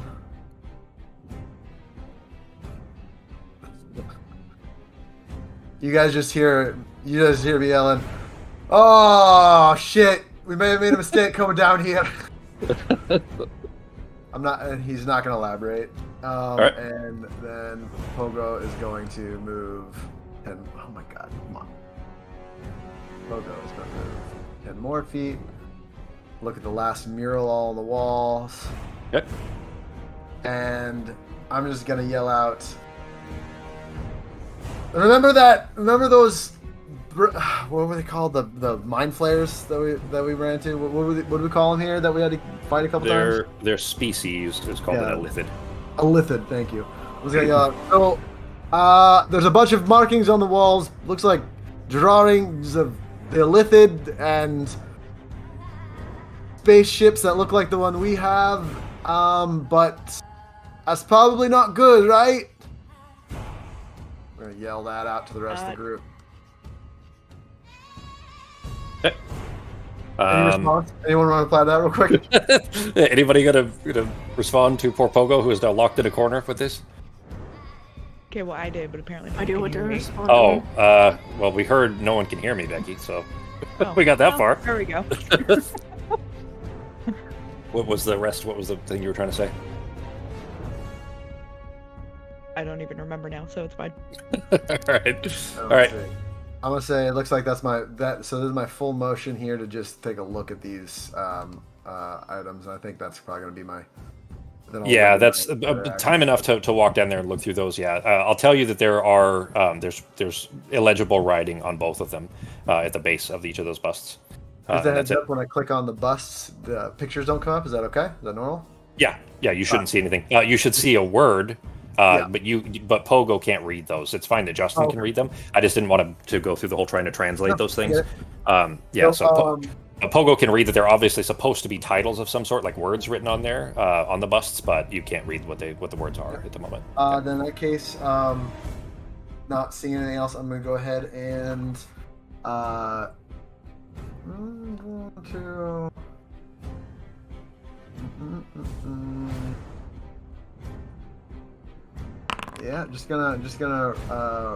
I'm gonna ready Toll the Dead. Okay. So I have it in my pocket if I need it, and that's just gonna be if anything that looks that like it has mouse towards me. Okay, yeah. sure. And it also has mouse towards me in my vicinity, and I'm going to probably just put my back up against. This sucks because it might come out of the walls, huh? Yeah, it's all pretty tight back there. Yeah. What is in these little stall areas? Those are the paintings. So those are the paintings. The little buttons that I put on the north part of the wall are just so that you can click them to see what the full version of the painting looks like. But if you look at them, it's literally I just shrunk them down and stuck them in the wall there. So it is those things I just made them. I'm gonna have my back up against this wall in case anything comes out. Sounds good. That'll bring us to something hopping out of. Well, you've seen these already, of course, but something hopping out of the wall there, immediately spinning around in place and spinning that valve wheel. As soon as it does, you hear the same rush of water that when Nazim was testing the valves, except much more loud, and almost instantly, within a few seconds, water begins to pour out of the valve to the pipe to the south of it, beginning to fill the room. I'm going to go ahead and tell you guys that just because this is a game and you guys do need to not die and succeed and everything, the water is going to, for each round rather, for every valve that's on, will raise the water level in the room by 6 inches. It is a huge amount of water flooding into this room, especially for it being a decent sized room. If there's 3 valves, that is 1.5 feet of water every round. Does that make sense? Sarah and Pogo are 3 feet, along with Garrett, are a little over 3 feet tall, meaning it would only take 2 rounds if all 3 of them were turned on and somebody didn't stop them in time. So, everybody understand what I'm saying here? I think that's 6 rounds. Yep. We got ourselves a timer. A little bit. So something's obviously happening, and based on the footprints and everybody else that has seen those walking into the wall, that portal is missing. You might be able to intuit that whatever Pogo is stuck in that corner there, if that gets done, that might be the key to opening that portal based on seeing where the very thin non-species you recognize footfalls have walked through before. But that shadow did the shadow just appear? He appeared out of the wall and immediately spun that valve. But okay, but I was going to attack it as soon as it appeared. Yep. You can go ahead and hit him. Same here. Would I be hitting him before he got it? Because I would be hit like I was looking for him. So you were specifically preparing. Well, he wasn't hitting anything. He was spinning a valve. But would he have had a chance to do it? Is the question? Because if he doesn't have a chance to attack, would he have a chance to spin the wheel? It's an item interaction. It's not really an attack, but I'm still considering it as part. Basically, if you were able to kill it before he could potentially spin the wheel, that'd be totally fine. Somebody may not be able to. They do have a good chunk of hit points, but it's definitely worth a shot. Delete that one because it's the sunbeam that you're looking for is a directional, not a top-down. Okay, DC 17 con. Oh, sorry, he'd actually have disadvantage. He would have succeeded on that, but let's see what... Oh, shit, I just rolled 3. Hang on, it'll be the first one of these 2. The second one was I can't read the number. But he took the 11, which means the second one was higher. He would have failed still. So go ahead and... roll. It'll still be the full damage then. It's double damage because he's... Yep, he's vulnerable to it. Yep, so it is 72 total. He is just seared nearly in half, but is still solid enough. He's beyond bloodied. I mean, that was enough to badly tear him up, but he still was able to spin the wheel, beginning to fill out the room here. Do I get my Eldritch Blast on him as well? You had your 6 seconds to go and check all the wheels. That wasn't like she didn't do anything for her turn. She literally just stood there. So I mean, you did spend your turn, Sako, for your readied. You didn't have a ready firebolt. You went to go look at the... Did you? Yeah, I said I put my hand up to it to touch it to see if it was solid, and then I said I readied a firebolt for when one popped up because I knew they were coming. Yeah, you didn't really do anything else. You moved 5 feet and then touched a wall, so I say that's still fair. Nazim, I'm not trying to be a dick there. It's just you did, like, what you did was still kind of a full thing. You were checking those valves, and that, takes a couple seconds to walk the full, 35 feet or whatever and check those. Yeah, just testing stuff out. Yeah, so I'm not trying to be a dick there. That doesn't sound, unfair, but literally Arteme and Sarah didn't really do anything other than, walk 5 feet and then prepare, so. 25 will hit. 14, 28. That is still, even after that, he's still badly, in rough shape, but still survived.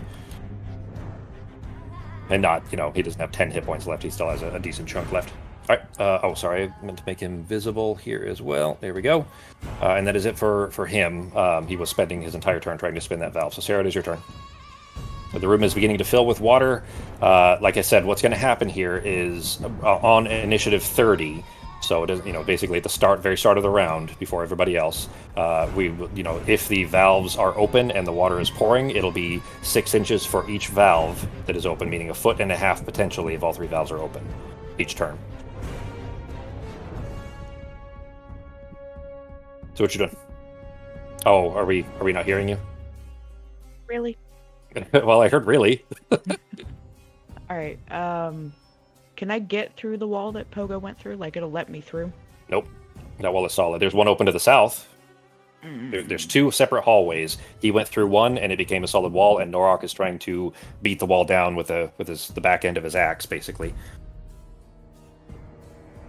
I know that I want to go in there and get locked in. But I don't know that I want to stay out here either. I think Arteme would be better in there if it's another puzzle thing. So I'm going to climb up on Norok's shoulder. Okay. And shoot a firebolt at this guy. All right. There's only about 2 feet of space, so you're basically going to not only have to lean over, but like banging your head every time Norok starts to move. And if he tries to swing at things, that's going to be real problematic. It's only a 10-foot ceiling, and he's about 8 feet tall. Like, hold on to, like, the back of his cape. Like, just kind of, like, hang off the back of his cape. Backpack style? Like, choke him? Yeah. It's not up to me. You ask Norok. That's up to Ben on what he wants to let you do. Because I don't want to get in the way of him swinging, but I don't want to be on the floor either. Yeah, it's fine. Alright. Oh, I didn't do that right. Okay, so you're just clambering up and then shooting a firebolt?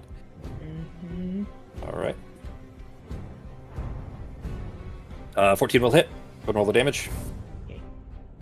Oh, that's right. Their AC's 13, right? Yep. Yeah, he's still small, but still has hit points left. Alright, is that it for your turn? Wait. What do I have?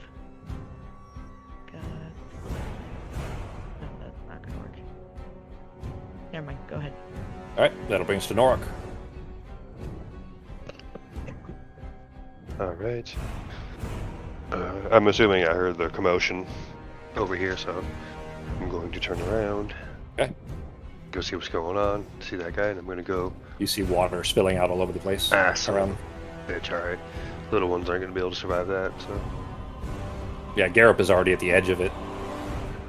See Does if Norok understand lefty, loosey, righty, tighty? You might want to remind him. He's going to start spinning the wrong way and wonder what's going on. Flip a coin. Yeah. Alright. Let's see. Normally, I gave you guys the details, and that we'll do that on Initiative 30 and everything, because otherwise, not only does it get very complicated to try to do those, but then you don't even know how to prevent things, and that isn't fun as far as a game mechanic is concerned, so I gave you guys those details so that you can at least try to fight it, even though that does reveal things that, narratively you wouldn't actually know. Alright, I'm going to Great Weapon and Reckless, so Okay. I'll have advantage.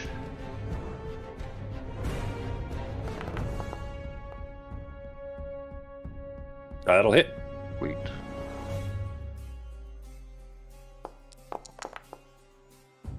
That will be enough. He had, why did you... Oh, I guess you don't... Oh, never mind. Of course, you had to toggle it back off. Yep, okay. Alright, he is dead. He is. What's that? Would moving that be an action or an item interaction? It is an item interaction, but so, shit, you know what, though? It needs to be part of your action. I'd say that you could do it in place of one attack. Anybody, basically, since you have multi-attack, you could do it in place of, and that'd be fine. It is an action, because it is going to take time to do it. Isn't it something simple like stowing or drawing a weapon? That's an item interaction. But I'd say that you can do it as part of your, as in place of one attack action. I would try to close that then, as quick as I can. Okay, you spin the wheel back in place. Thankfully, he didn't have much time. You guys kind of obliterated him before he could, open it wide. The sound does stop. There is still water coming through, but it is you did close that valve. Okay. That's it for me. All right. You hear more sounds as another of these things pops out next to you. In the next one, and immediately begins to open that valve. Nobody has ready actions to take care of this one. He is going to spend his entire turn opening the valve. And that is it for his turn. That brings us to Garup. Garup is going to try to step beside you, and then, whoops, I was on the wrong guy. Try to fire at him with, I think he's got a crossbow, if I remember right. Yeah, light crossbow. And he shouts and points at the shadow that popped out over there. 10 will not hit. If anything, it might have accidentally hit Nazim, but it does fly past Nazim without injuring him. And that brings us to Artebe. Yeah, exactly that. Still Shovel there? the water. What's that, Fox? The first part of whatever you said got cut off, Fox. Is the shadow still there? Yeah. Ben killed one. There's another one that popped out. Like, you know that there's not, like, a limited supply. They will keep coming. So I'm gonna try and hit this one. Okay. Oh, sorry, he has disadvantage. So, well, he failed already. So, even with the disadvantage, we'll see if he gets a natural 1, but otherwise... Well, he got a natural 2. He definitely failed. So, 27 times 2. I'll just apply it to him twice. Apply double damage. There we go. That's cool. I wasn't sure if that would work. It does. Alright, he is nearly cut in half. He's not quite bloodied, but almost, by the beam, and then coalesces again. Still just kind of, you see that the faceless shape kind of aim in your direction and then spins back immediately and continues yanking the wheel. Bonus actions or any further movement?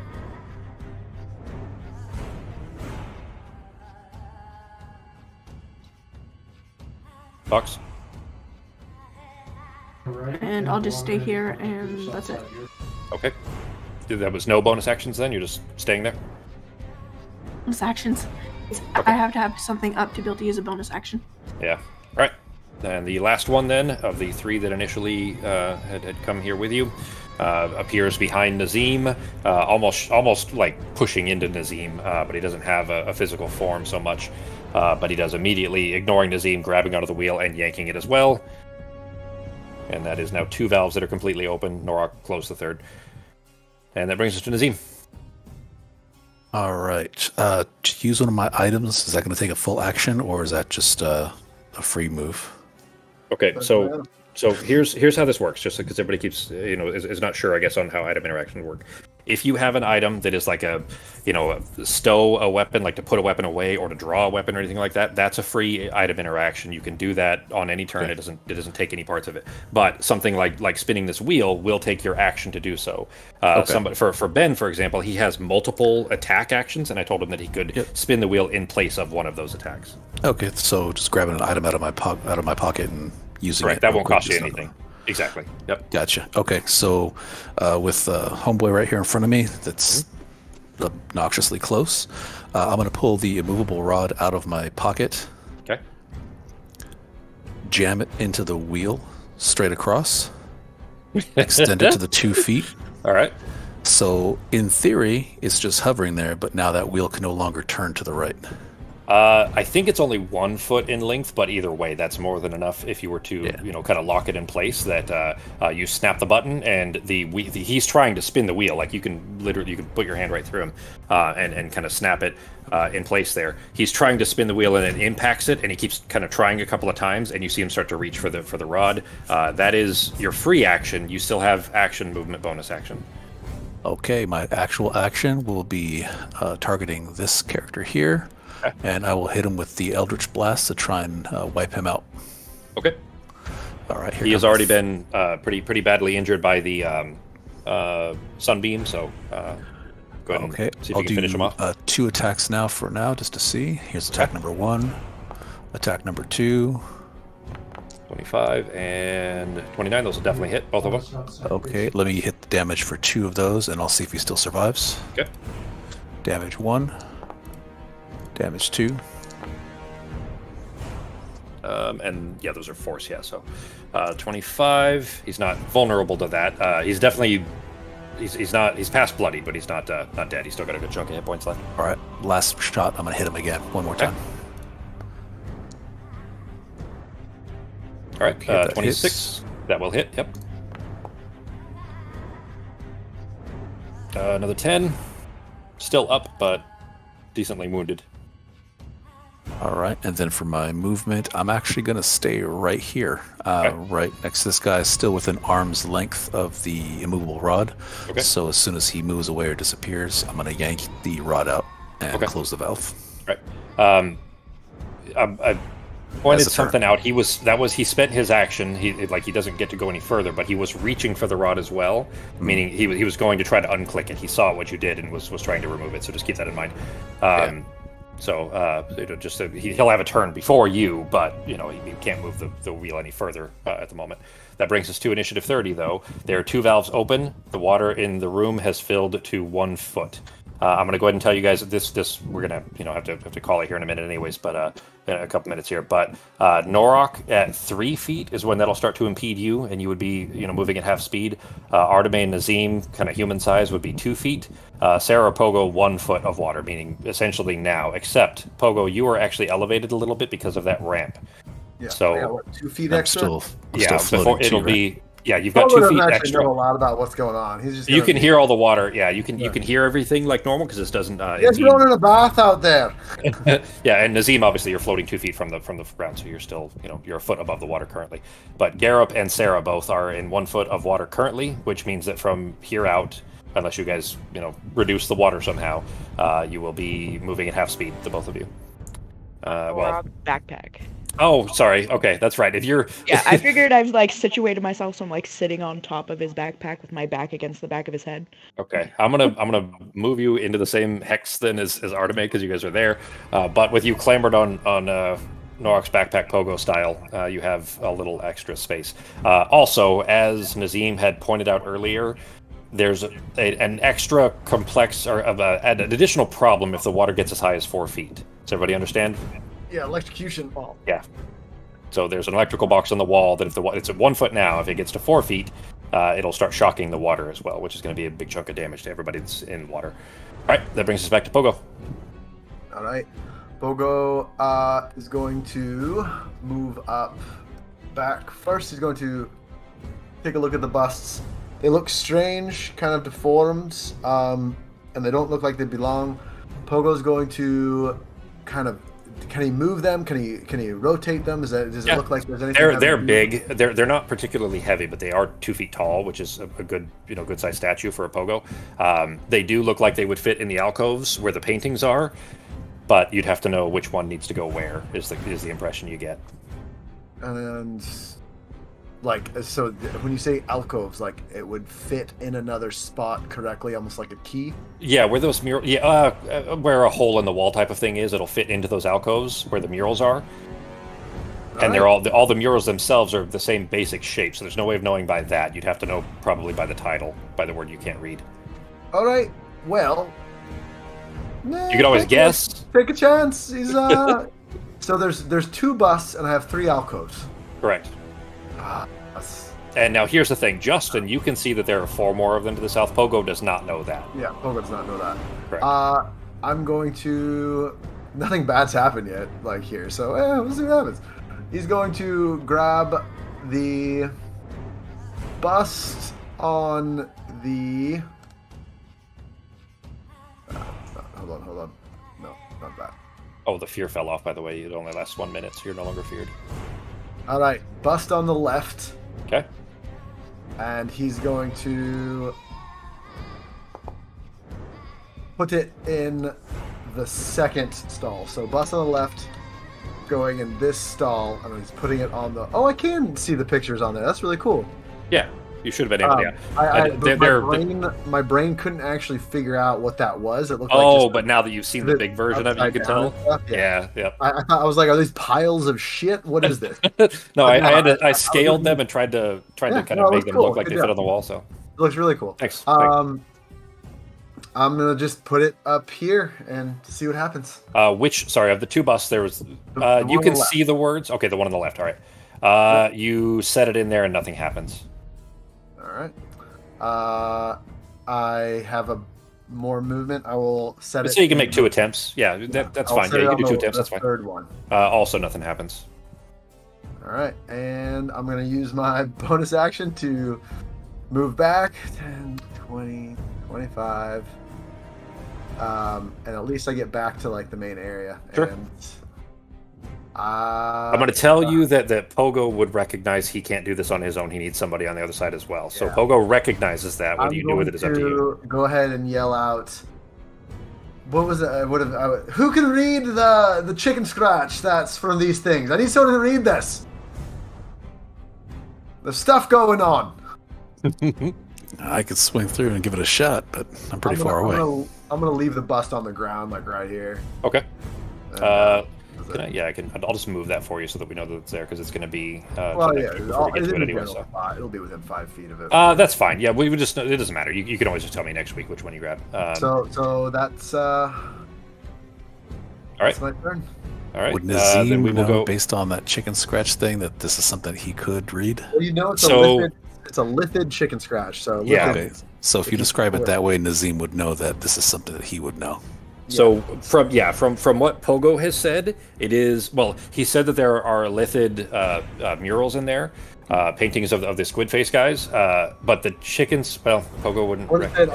I just forgot the word. I would have said a lithid chicken scratch. That's fine. I'm going to go ahead and tell you that it isn't a lithid chicken scratch. It's something else. But the pictures are definitely of a lithid. You got all that right. It's just not their language. Their language is in 3 dimensions and technically 4. But the writing is not that. Let's see if Pogo knows it. Hey, Pogo might know that. Okay, all right. Let's see. So here's the thing. There are not many, but there were 2 instances in Balance that you would have acquired via the Vast Erudition, the kind of brain download, right? Of this language that is Gith is the name of the language. And the paintings that you're seeing some are of Gith and some are of Lithid, and clearly a conflict between the 2 of them. There was a point during that brain download that you would have seen examples of. You wouldn't be able to read the language, but you had seen examples of the Gith language. Basically screaming out, it's a Gith or a Lithid. It's one of those. Yeah. So, all right, we will go ahead and call it there then for this week. Sorry for the short game and everything.